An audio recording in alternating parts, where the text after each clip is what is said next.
और ये सीधी तस्वीरें इस वक्त आपको हम दिखा रहे हैं जहां प्रधानमंत्री नरेंद्र मोदी आपको बता दें कि चिनाब ब्रिज का उद्घाटन करते आपको यहां नजर आ रहे हैं और साथ ही प्रधानमंत्री जो वंदे भारत ट्रेन है उसको भी अब हरी झंडी दिखाएंगे। ये तस्वीरें आपके स्क्रीन पर और ये तस्वीरें जो है वो अपने आप में दर्शाती है कि भारत किस तरीके से विकास और प्रगति के राह पर अग्रसर है। प्रधानमंत्री नरेंद्र मोदी हाथ में तिरंगा झंडा लिए चिनाब रेलवे ब्रिज पर मौजूद थे और ये तस्वीरें अब वंदे भारत ट्रेन जो है उसका उद्घाटन प्रधानमंत्री ने हरी झंडी ट्रेन को दिखा दी है। तो ये तस्वीरें लगातार हम आपको दिखा रहे हैं।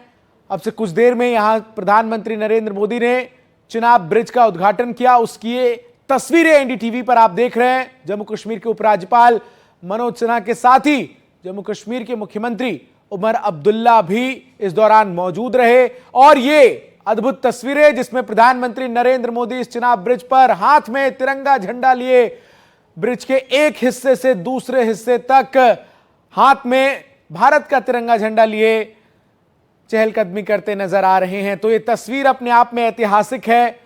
लास्ट माइल कनेक्टिविटी तक का जो जोर रहा है केंद्र सरकार का, प्रधानमंत्री का जो लक्ष्य रहा है और रेलवे इस लक्ष्य में जिस तरीके से अपनी भागीदारी सुनिश्चित करते हुए देश के हर कोने को जोड़ती हुई नजर आई है, उसमें ये जो चिनाब रेलवे ब्रिज है ये अपने आप में काफी खास है। और आपको बता दें कि प्रधानमंत्री ने चिनाब ब्रिज का उद्घाटन किया है। तो ये तस्वीरें इस वक्त आपके टेलीविजन स्क्रीन पर है और अपने आप में आपको बता दें कि आज का ये दिन काफी अहम है जम्मू कश्मीर के लिए, क्योंकि अब तक जो श्रीनगर का हिस्सा है वहां तक जाने के लिए कोई सीधे रेल मार्ग नहीं था, लेकिन अब कटरा से सीधे रेल मार्ग के जरिए जो श्रीनगर है वो पहुंचा जा सकेगा। इस दौरान प्रधानमंत्री नरेंद्र मोदी लोकोमोटिव इंजन में भी बैठे और उस दौरान प्रधानमंत्री ने इस पूरे चिनाब ब्रिज का जायजा लिया। जम्मू कश्मीर को देश के अन्य हिस्सों से रेलवे लाइन के जरिए जोड़ने का सदियों पुराना सपना अब पूरा हुआ। चिनाब ब्रिज पर यह सबसे ऊंचा जो रेलवे ब्रिज है इस पर प्रधानमंत्री नरेंद्र मोदी खुद मौजूद रहे। हाथ में तिरंगा झंडा लेकर उन्होंने जो है इस पूरे ब्रिज का उद्घाटन किया। हमारी सहयोगी मनोज्ञा इस वक्त हमारे साथ जुड़ गई है। मनोज्ञा, ये ऐतिहासिक तस्वीरें हैं, प्रधानमंत्री के हाथ में तिरंगा झंडा है और वो ब्रिज के एक कोने से लेकर दूसरे हिस्से तक चलते हुए नजर आ रहे हैं।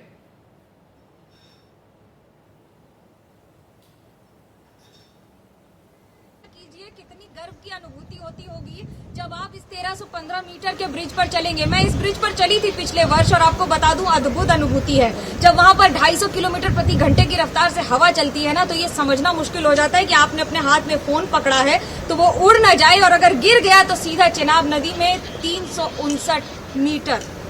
कल्पना कीजिए, ये आंकड़े नहीं हैं, ये एक सच्चाई है, एक ऐसा आर्किटेक्चरल मार्वल है ये जिसके सामने विश्व के कई ब्रिज फीके पड़ गए हैं। इसकी चुनौती सिर्फ इसकी 28,000 किलो टन की स्टील नहीं थी जिसके जरिए यहाँ के अलग अलग पिलर्स बनाए गए हैं, बल्कि चुनौती ये भी थी कि कैसे सबसे हल्का और सबसे मजबूत ब्रिज बनाया जा सके जिससे जम्मू कश्मीर से यानी कि कश्मीर से लेकर कन्याकुमारी तक रेलवे के सूत्र में भारत को पिरोया जा सके।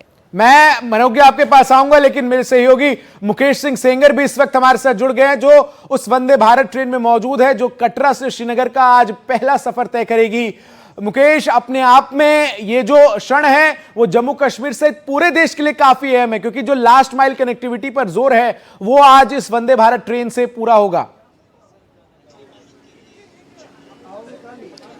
देखिए, बिल्कुल एक ऐतिहासिक क्षण है और एक नई गौरव गाथा लिखी जा रही है और प्रधानमंत्री नरेंद्र मोदी कटरा रेलवे स्टेशन पहुंच चुके हैं और कुछ ही देर में इस ट्रेन को हरी झंडी देने वाले हैं।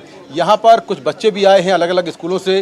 पहले प्रधानमंत्री उन बच्चों से मुलाकात करेंगे और बच्चों से मिलेंगे। बच्चों से मिलने के बाद इस ट्रेन को हरी झंडी दिखाएंगे। मैं इसी ट्रेन के अंदर बैठा हूँ और कुछ ही पलों में ये ट्रेन यहाँ से निकलने वाली है। यहाँ से कुछ ही दूरी पर दुनिया का सबसे ऊंचा रेलवे ब्रिज जो है चिनाब ब्रिज, वो हमें रास्ते में मिलेगा।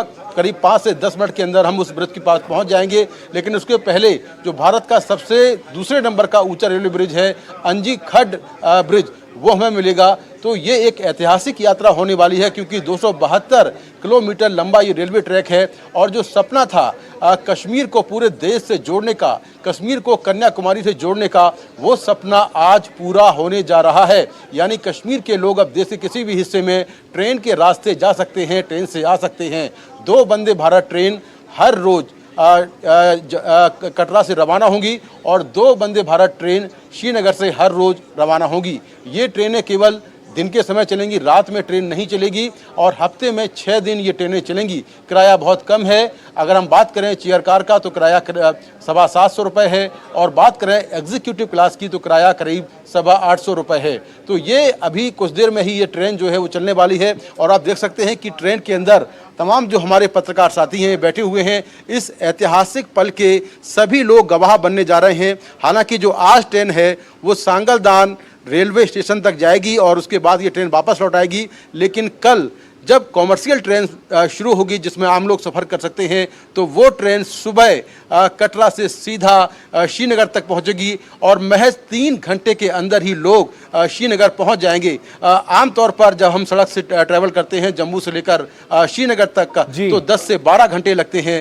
रास्ता दुर्गम है, कई बार वहाँ पर लैंडस्लाइड हो जाता है, कई बार रास्ता बंद हो जाता है। लेकिन जब हम ट्रेन से सफ़र करेंगे तो कोई भी परेशानी नहीं आएगी। यात्रा बहुत सुविधाजनक होगी, टाइम बहुत कम लगेगा और यात्रा के दौरान आपको जो नज़ारे देखने को मिलेंगे वो नज़ारे भी अद्भुत होंगे। सेब के बागान देखने को मिलेंगे, पूरे कश्मीर की एक झलक देखने को मिलेगी जिसमें पठारी इलाके हैं, पहाड़ हैं, हिमालयन क्षेत्र है, बर्फ़ है, बर्फीले इलाके हैं, तमाम जो जंगल हैं वो आपको देखने को मिलेंगे। बिल्कुल मुकेश, आप जो बता रहे हैं उससे निश्चित तौर पर जो तमाम दर्शक इस वक्त एनडीटीवी के माध्यम से इस वंदे भारत ट्रेन को देख रहे हैं और साथ ही इस सबसे ऊंचे रेलवे ब्रिज को देख रहे हैं जिसका उद्घाटन प्रधानमंत्री ने किया है, वो अपने आप में रोमांचित करने वाली तमाम तस्वीरें भी हैं।